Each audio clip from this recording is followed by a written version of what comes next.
रघुवीर, कब आओगे तुम? मैं तुम्हारा कब से इंतजार कर रही हूँ। कितने बरस बीत गए, अब तो आ जाओ।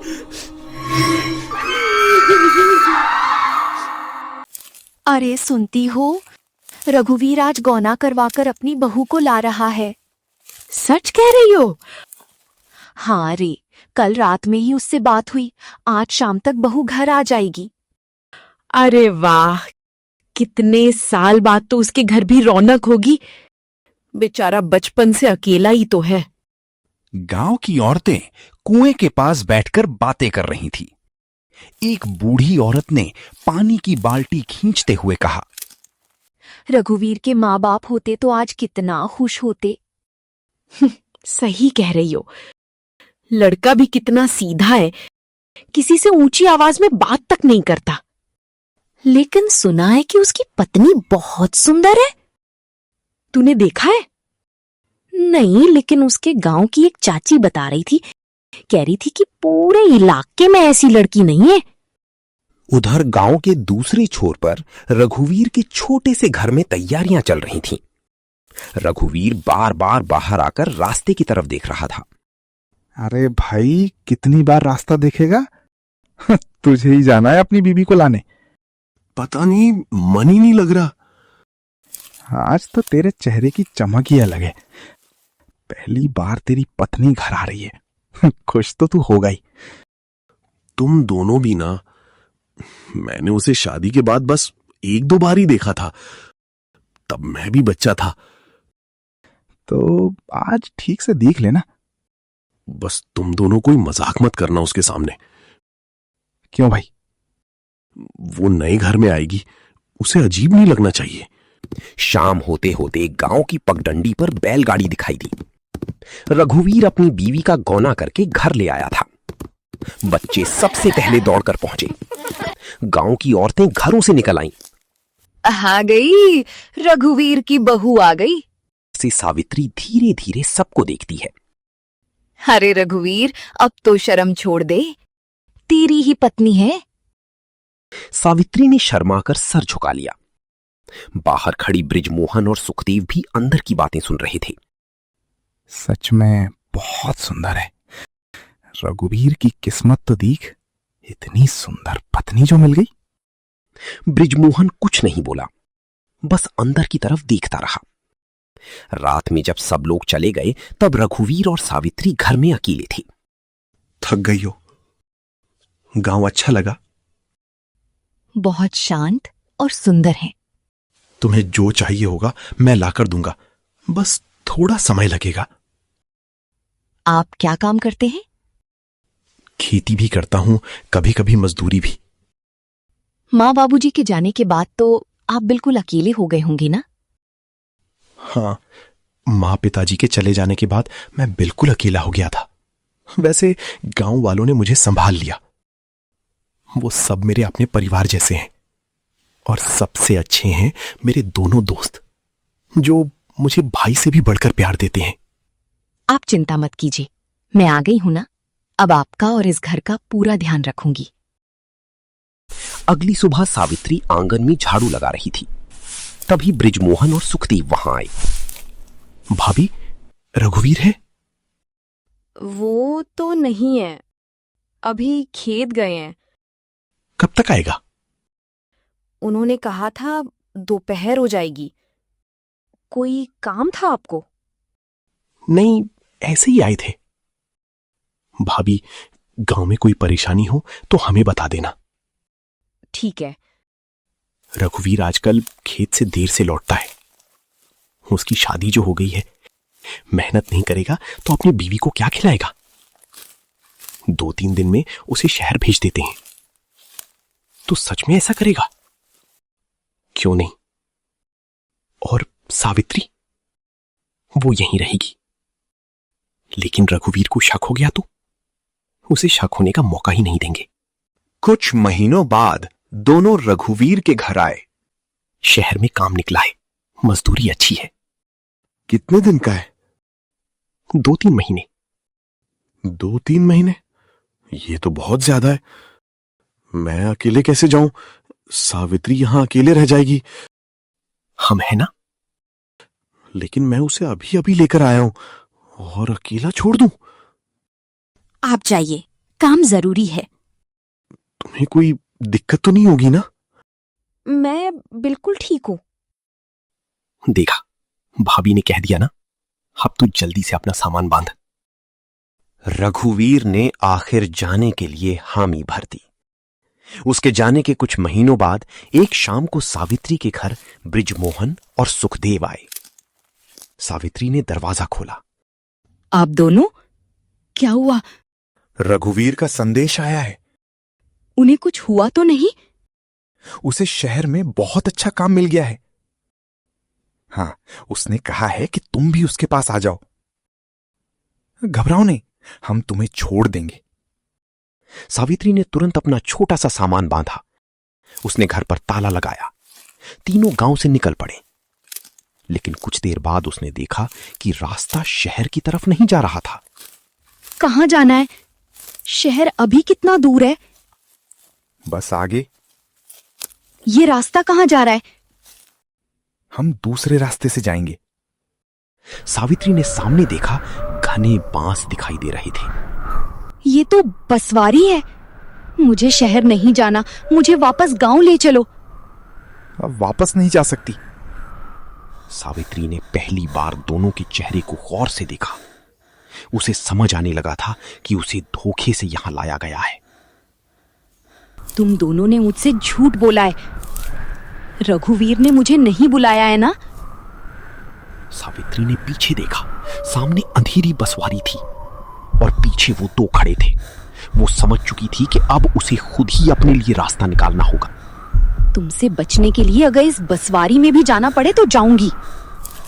सावित्री रुक, अंदर मत जा। अब क्या करें, ये तो अंदर चली गई। उसे बाहर निकालना पड़ेगा किसी भी कीमत पर। बसवारी के बाहर खड़े बृजमोहन और सुखदेव कुछ पल तक अंदर देखते रहे। चारों तरफ घने बांस, ऊपर से चांद की रोशनी भी ठीक से जमीन तक नहीं पहुंच रही थी। बृजमोहन, अंदर जाना जरूरी है क्या? अगर नहीं गए तो सावित्री खुद बाहर आ जाएगी। और अगर गांव पहुंच गई तो तुझे पता है ना क्या होगा। चल, ज्यादा देर करेंगे तो वो बहुत दूर निकल जाएगी। दोनों अंदर बढ़ गए। बांसों के बीच से गुजरते हुए सुखदेव बार बार पीछे देख रहा था। कोई हमारे पीछे तो नहीं आ रहा। कौन आएगा? पता नहीं, गांव में लोग बसवारी से डरते हैं। तुझे याद है ना बूढ़े लोग क्या कहते हैं? ये बस कहानियां हैं। गांव वालों को हर अंधेरी जगह में भूत दिखाई देता है। तभी आगे से सूखे पत्ते के दबने की आवाज आई। दोनों रुक गए। दूर से बहुत धीमी आवाज आई।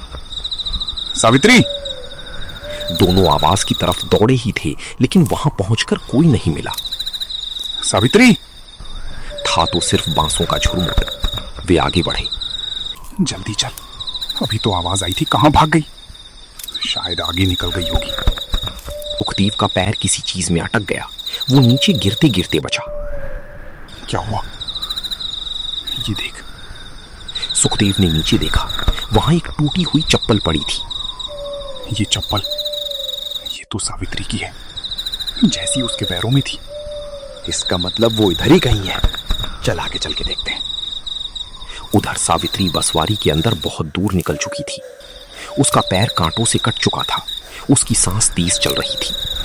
वो एक बड़ी बांस के पीछे छिप गई। पीछे से बृजमोहन की आवाज सुनाई दे रही थी। अगर उसे कुछ हो गया तो? कुछ नहीं हुआ है उसे। सावित्री, बाहर आ जा, हम कुछ नहीं करेंगे तुझे। रुक। क्या हुआ? हमें वापस चलना चाहिए। पर क्यों? बहुत अंदर आ गए। तू डर रहा है क्या? हाँ, इतनी रात में किसी ने हमें देख लिया तो बहुत गड़बड़ हो जाएगी। अच्छा तो तू यहीं रुक, मैं अकेले ढूंढता हूं। नहीं यार, अकेले मत जा।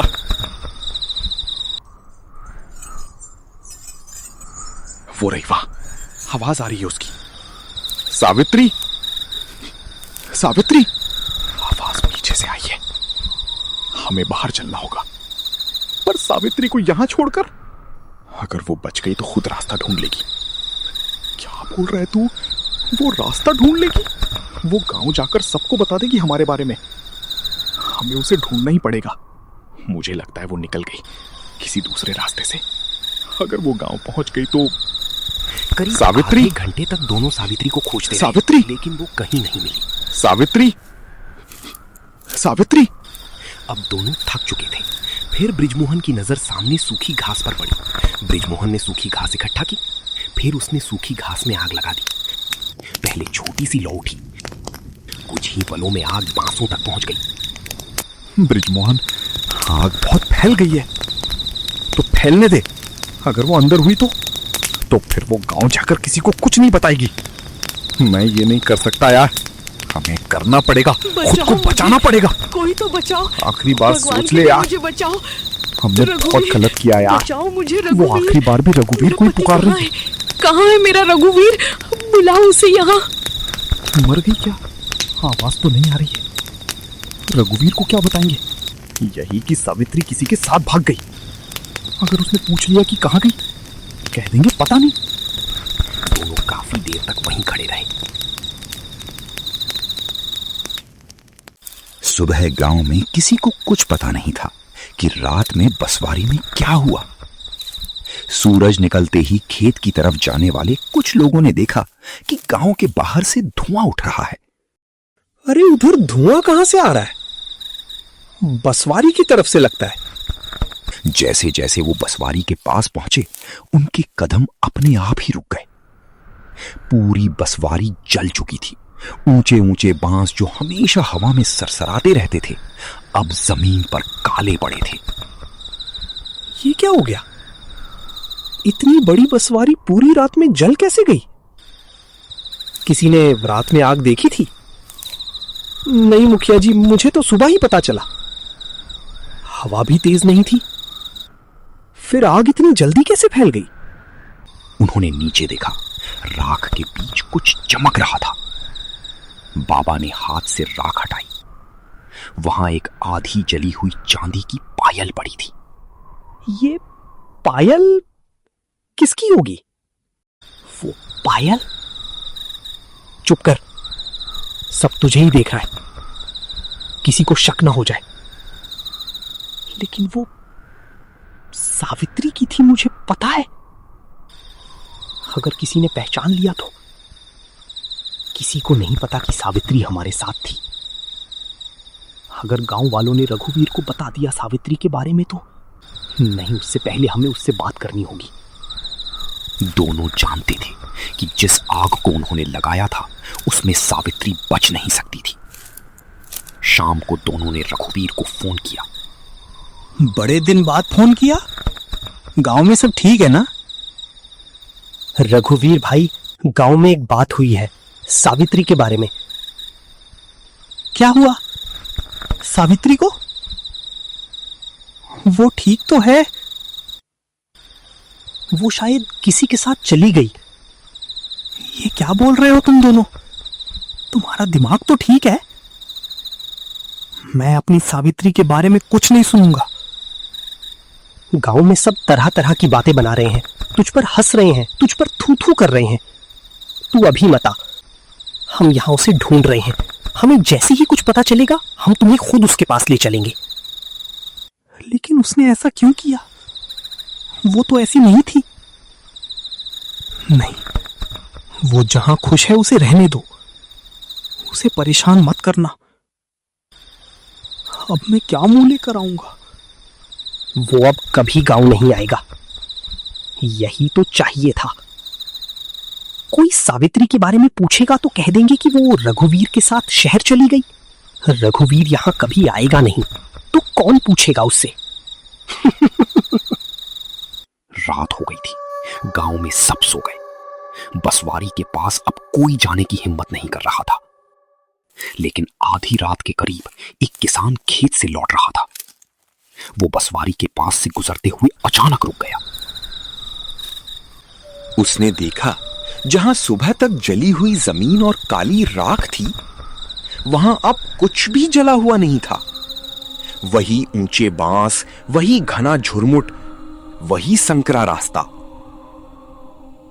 जैसे कोई पायल पहनकर सूखे पत्तों पर चल रहा हो। उस घटना के बाद बृजमोहन और सुखदेव ने बसवारी की तरफ जाना बिल्कुल बंद कर दिया। दिन में भी उस रास्ते से निकलते समय दोनों दूसरी पगडंडी पकड़ लेते। कुछ ही दिनों बाद एक ऐसी मजबूरी आ गई कि उन्हें वही रास्ता लेना पड़ा। उस दिन दोपहर से ही सुखदेव की तबीयत खराब थी। शाम होते होते उसकी हालत और बिगड़ गई। बृजमोहन ने उसके माथे पर हाथ रखा। तुझे तो बहुत तेज बुखार है, पहले वैद्य के पास चलते हैं। इतनी रात में और क्या करें, हालत देख रहा है अपनी। गांव का वैद्य बसवारी की दूसरी तरफ रहता था। दोनों के पास दूसरा कोई रास्ता नहीं था। धीरे धीरे चलते हैं। बृजमोहन, क्या? मुझे अच्छा नहीं लग रहा। तुझे बुखार है और कुछ नहीं, डर मत। मैं बुखार की बात नहीं कर रहा। बस चुप रह, उस बारे में बात मत कर। थोड़ी दूर और। नहीं, उस रास्ते से नहीं जाएंगे। हमें जाना पड़ेगा। मैं नहीं जाऊंगा। तू मेरे साथ है, कुछ नहीं होगा। कुछ देर बाद बसवारी सामने दिखाई देने लगी। जैसे ही वे बसवारी के पास पहुंचे, हवा बिल्कुल बंद हो गई। बांस एकदम शांत हो गए। आज इतनी शांति क्यों है? चल वापस चलते हैं। तभी एक पायल की आवाज आई।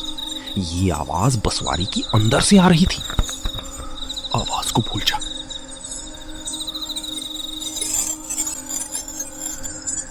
तभी सुखदेव अचानक जमीन पर बैठ गया। सुखदेव ने सामने देखा, बांस के बीच कोई खड़ा था। लंबे बाल, चेहरा बालों से आधा ढका हुआ और पैरों में एक पायल। सावित्री। वो औरत धीरे धीरे आगे आई। सावित्री ने दोनों को देखा। उसका चेहरा पहले जैसा नहीं था। इतने साल बाद आए हो तुम? हाँ, मैं। तुम तो मर गई थी, है ना? तुम लोगों ने तो यही सोचा था। हमने कुछ नहीं किया। झूठ बोलना अभी भी नहीं छोड़ा तुमने। वो रात याद है? हमें जाने दो सावित्री, हमसे गलती हो गई थी। मैंने भी उस रात यही कहा था तुम्हें। तुमसे भीख मांगी थी। गलती नहीं, गुनाह किया था तुमने। सुखदेव को छोड़ दो। तू डर मत, अभी तेरी बारी नहीं आई है। नहीं, बचाओ मुझे, छोड़ दो मुझे, जाने दो।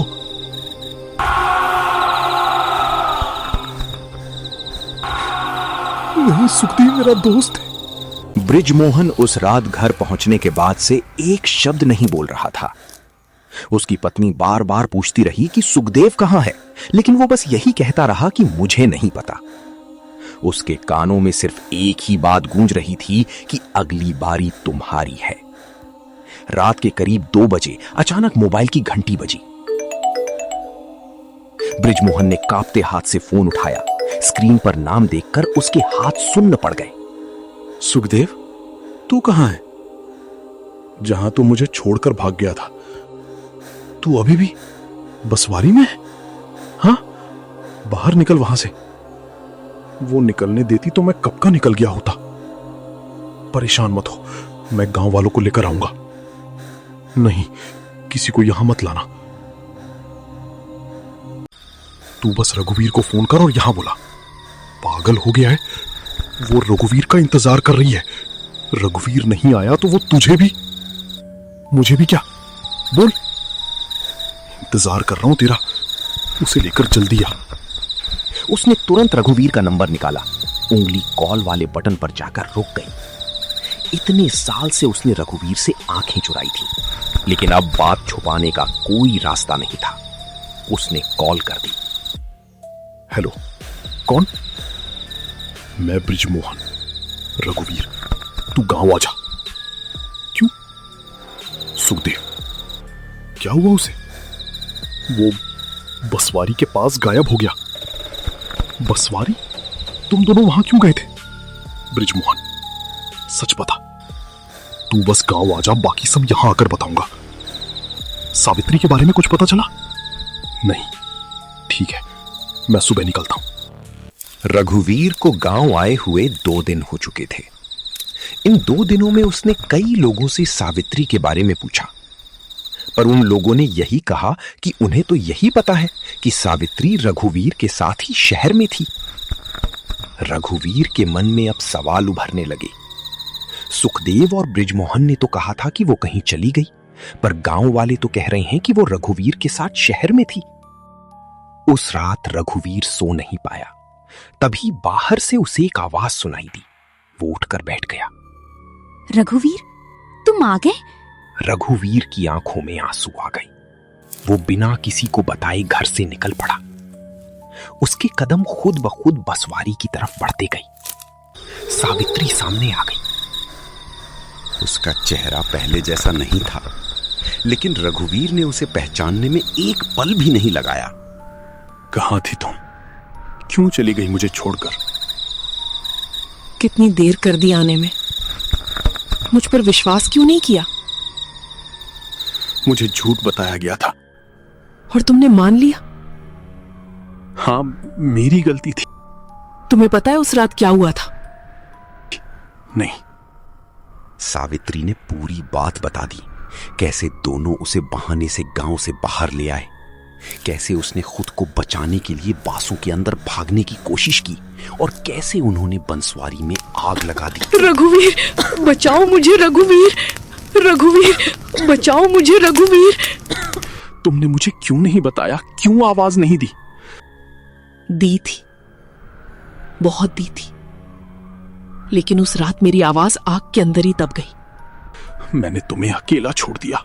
हम गांव चल के सबको बताएंगे और उन दोनों को नहीं छोड़ेंगे। अचानक पीछे से किसी की भागने की आवाज आई। रघुवीर ने पलटकर देखा। एक आदमी बंसवारी के किनारे खड़ा था। तू खुद यहां आ गया? बोल, तूने मुझसे झूठ क्यों बोला कि मेरी सावित्री कहीं भाग गई है? रघुवीर, मेरी बात सुन, सच बोल। हाँ, हमने झूठ बोला था तुमसे। हमसे बहुत बड़ी गलती हो गई। गलती नहीं, गुनाह किया तुम दोनों ने। मैं सावित्री को तुम्हारे भरोसे छोड़ गया था। हमें लगा था कि सब छिप जाएगा और आग लगाकर सोचा था कोई कभी नहीं जान पाएगा। सुखदेव, कहां है सावित्री? जिस रास्ते से वो आया था उसी रास्ते से चला गया। सावित्री उसके बिल्कुल सामने पहुंच गई। नहीं, बचाओ मुझे, छोड़ दो मुझे, जाने दो। बृजमोहन की चीख पूरे बसवारी में फैल गई। अब सब खत्म हो गया। अब तो मेरे साथ चलो। मैं नहीं चल सकती। क्यों? मेरी जिंदगी यहां खत्म हुई थी और यही मेरी कहानी भी खत्म होगी। मैं तुमसे नाराज नहीं हूं। सावित्री के जाने के बाद रघुवीर एकदम टूट जाता है। वो उसी बसवारी के बाहर 2 दिन तक बैठा रहता है और आखिरकार दुख और पछतावे में उसकी जान चली जाती है।